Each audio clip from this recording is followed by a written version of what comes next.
All right, what's up, you folks, and welcome back to another exciting episode of the YouTube show with no name. I'm your host, the man with no name. Yeah, I don't know. I went to Portillo's. No, it's not Portillo's. It's Portillo's. It's Portillo's. It's not Portillo's. I'm an idiot. But I did go there. It's in Buena Park, right next to Knott's Berry Farm. If you look that way, you can actually see some of the roller coasters. Knott's Berry Farm is like a theme park, if you're not aware. They also make jam. I'm just reporting the facts. I gotta get this sandwich open.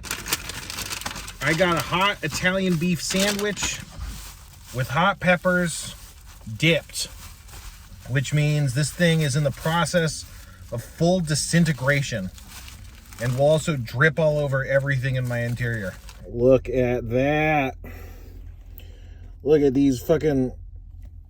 This bun is soggier and wrinklier than a fucking dying bloodhound. I don't know. I'll figure it out. It's not too hot to hold, which is good. It's so soggy. All right, let's munch upwards.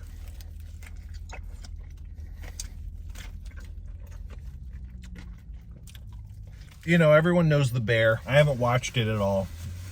But just knowing The Bear is out there has given me a powerful hankering for Italian beef lately. I've been going to this place called Gino's East, which is in Chicago, but I guess there's an official branch out in like North Hollywood or something. They have a pretty good one, and I've come out here a couple times to get the Portillo's one. It's hard to say which is better. The first one of these I got, I would say the Gino's East was better, but this one I think is better than the last Gino's East Italian beef I've had, honestly. So maybe the edge goes to this.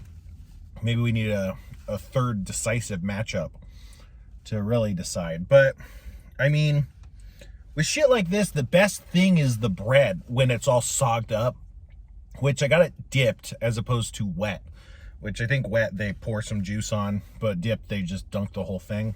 I mean, Portillo's knows how good the bread is just soaked in what they call gravy. Gravy does not seem like the right word for something this thin, but hey, so they actually offer a gravy bread, which is pretty crazy. I mean, it tastes savory and salty and beefy. And then the giardiniera, is that how you say it? I don't know. The giardia is like pickled carrots and celery and peppers and stuff. And giardiniera is so good. And I love the texture. Pickles are really good. But I think the pickle texture is just kind of soft and watery, you know? It's not great. So, like, pickled carrots and shit have a much nicer pickled texture with all the punch of, like, a pickle flavor.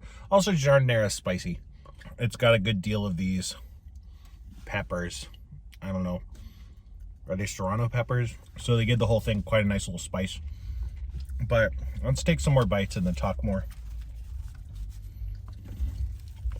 So, yeah, the beef has this really nice, I don't know, I think it's a good amount of salt. Other than saying like beefy, I don't really know how to describe it. I guess it's kind of au jus-y, but au jus tastes like beef, right? So, you know, it's just a salty, I'd say there's a very, very mild tang to the gravy, aside from, you know, the giardiniera, which is adding most of the sour. But, you know, it's an interesting flavor. I think it really depends on the amount of juice in it, because the drier you get one of these, the less good it tastes. And I think that's just because most of the flavor is actually in the gravy as opposed to the meat itself, which, you know, is reasonable. It makes sense. But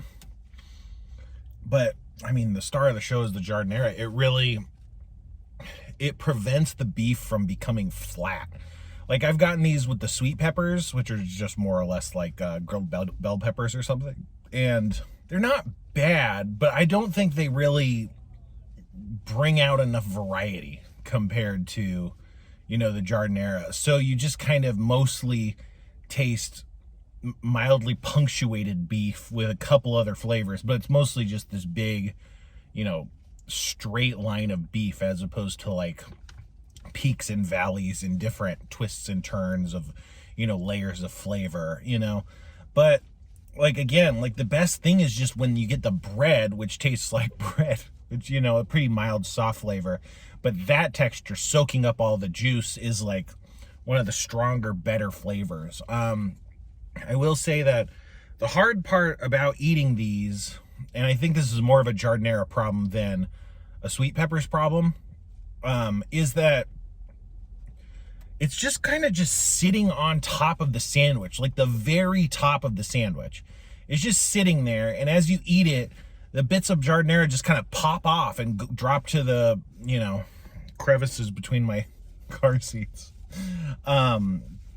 And then you're not eating them with the sandwich, you know, which is a real shame. And also it drastically weakens the sandwich to not have like a giardiniera. So like, I think it's nice to see it on top, but if I were to assemble one of these, I would definitely like open the side bun and kind of drop them down the side. You know, I think you don't want them falling out, or like maybe there's a way to like layer the beef. It's probably too much of a hassle for like Portillo's, you know, like a chain to do it that way. But you know, you do not want that giardiniera falling off, and it really tends to. Like, I've had a sandwich a couple times where basically every single giardiniera piece pops off, and then it's like eating a straight beef sandwich. And then you just gotta pick bits of the giardiniera up off the, you know, the wrapper or whatever to kind of get your fix.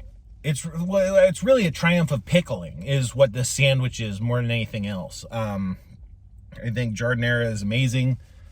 I hadn't really had it before trying an Italian beef, although I knew what it was, and I was always like, this sounds really good. Pickled cauliflower, pickled carrots, that sounds fucking awesome. And I've had pickled carrots before. So, you know, just on paper, it's really good. And then in practice, it's really good. So, I don't know. What do you give a place like this? I've only had the beef. I haven't had their other stuff. I haven't had their chocolate cake shake, whatever. So sue me.